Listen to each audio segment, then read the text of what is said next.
Good afternoon, everybody. Welcome to Yankee Fisherman, presented by the Dock Shop. We're on the Deerfield River in Massachusetts, but we're not really looking for fish today.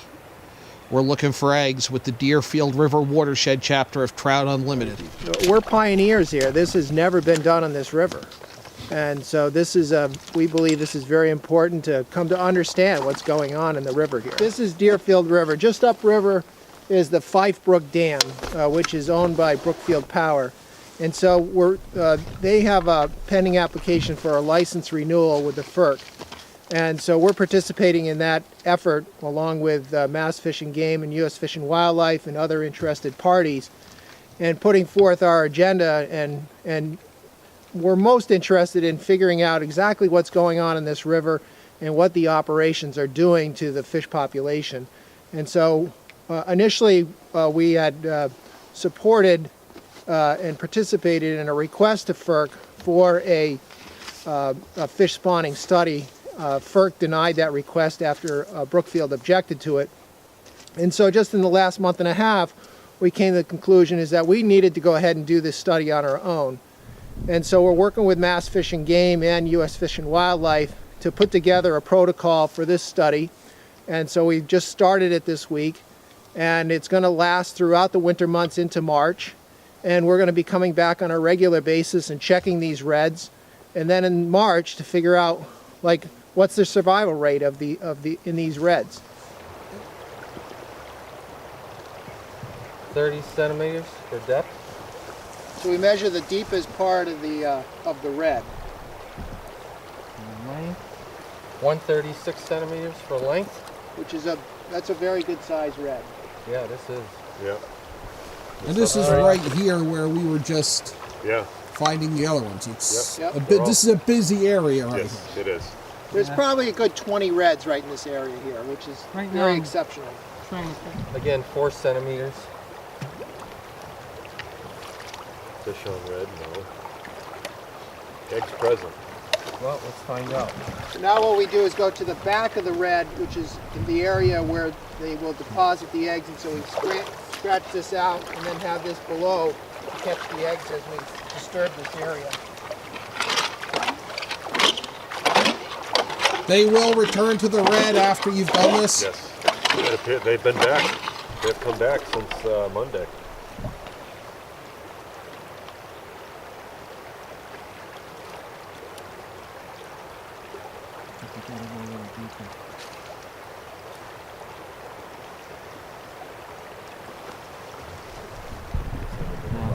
They'll float. I don't see them.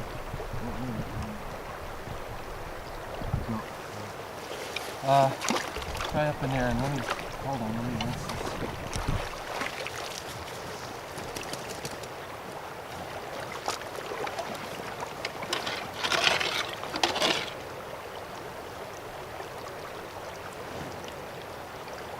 Nothing. No eggs in this one. No eggs in this one. Yep. So they started it. They may return. They may return. If we were to come back later today, tomorrow, Yes. next Tuesday. Yep. They'll likely come back to it.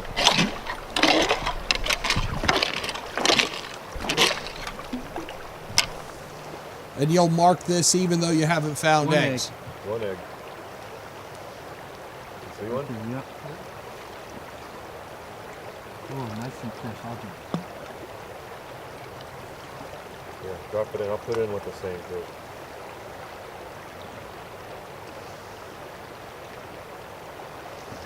So we were able to get one egg. This is kind of a wider area here. Yeah.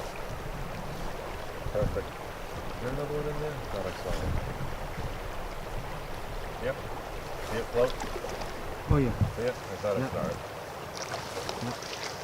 Good thing about fly fishing, it's improved my eyesight, fishing midges. And the doctor did confirm that. Because my prescription glasses changed. How concentrated will the eggs be? I'm not Will sure. it vary from red to red? As we just started the survey, what we have found is this particular area seems to be very prevalent. And you know what we're finding today, just in these 2 reds that we've excavated so far, it's very encouraging. We were finding on Monday when we were here, we were finding a lot of dead ones, but Not one dead one we today. haven't found a dead one yet, which is very encouraging. We believe that primarily these are brown trout. There are some rainbows that are attempting to spawn in here. We don't know whether, typically they spawn in the spring, but according to the biologists, the rainbows will be trying this, but we believe these are brown trout spawning reds. Because the study has never been done on this river, there was a question as to whether or not we knew that there were wild trout in this river, but there was questions with regards to whether or not that was happening in the tribs or was it happening in the main stem. And so the purpose of this study is to assess and determine the extent of spawning and then also the success of that spawning. Here's another red, a really nice defined red. It's in a very shallow area. There are a number of reds right in this area that are being dewatered with the substantial fluctuations in flow. What we're seeing in this particular area is that the fish are coming in here and spawning in higher water, and now this is dewatered. Right now the flow is about 130 CFS. Typically the power company will run regular flows of 800 to 900 CFS for a number of hours, and that's what we're interested in. It's like figuring out what's going on during high water and what are the impacts of these fluctuations in the flows having on this kind of attempt to spawn. So what we're going to do here is excavate this out as well and see if there are any eggs in here. And then again, we'll be coming back in March and taking a look at this situation as well.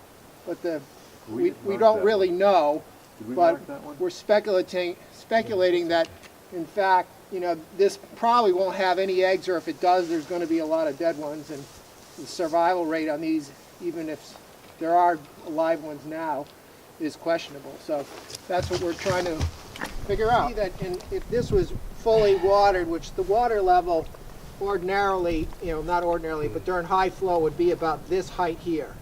And so this would be under at least a foot of water.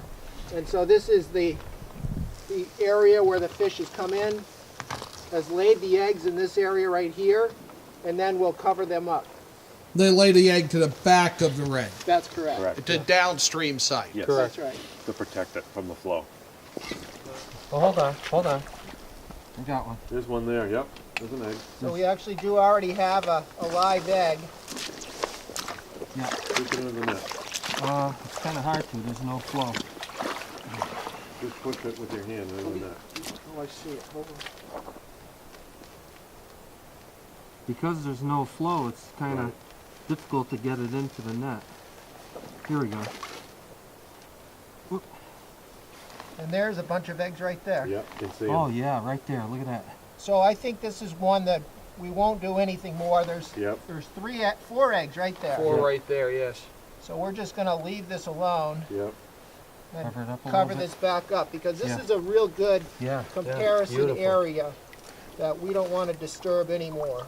And we can see how deep it is there. Yeah, Go to it's the back. just barely covered. That is fantastic. This- What will happen once we establish the success rate of the spawning?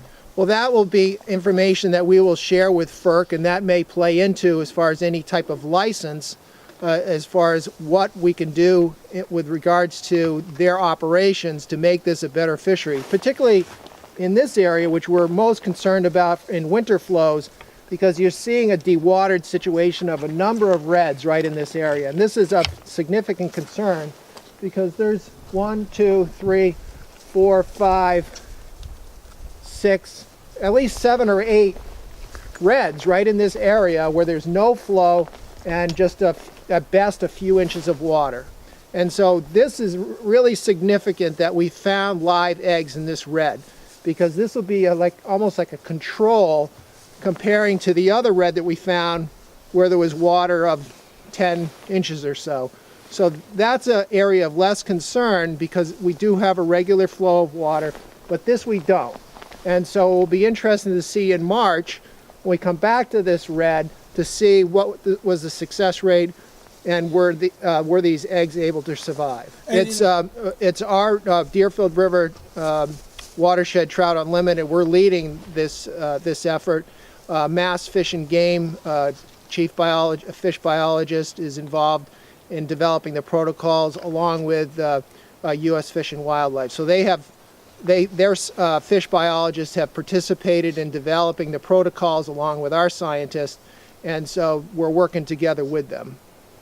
Say somebody comes upon a red, what can they do to protect it? They should just leave it alone. If they wanted to give us a call, that's certainly available, that they could get in touch with our chapter. But we're going to be doing this survey. We're finding these out. The guides, there's at least 7 or 8 guides on this river, and they're keeping, we stay in touch with them, and they tell us if they've been seeing reds, and they've actually participated in helping us locate the areas where they've seen reds. So they've been very helpful, and they're very respectful of them as well.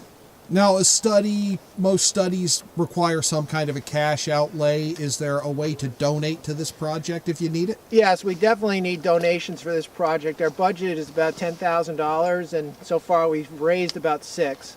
And so if you want to participate in donating, if you go to our website, which is Deerfield River Watershed TU, if you Google it, you'll see our website. We do have a donate button on there. You could donate through PayPal or through a credit card, or also our mailing address is on there for any kind of checks. Are certainly more than welcome. I gotta say, to come out and find the eggs was as exciting for me as catching them, because it's such a testament to the health of the river. Absolutely, and that's what we're trying to assess, is what's going on and how successful are these trout in spawning, and then what is their survival rate. And that's where it's really going to come down to. We're not going to know that until, sometime in the spring. And it's going to be a process that's going to obviously take a number of years to figure out what's going on in this river, but we are really excited about finding these reds and finding these eggs out here, and now we can figure out what's going on.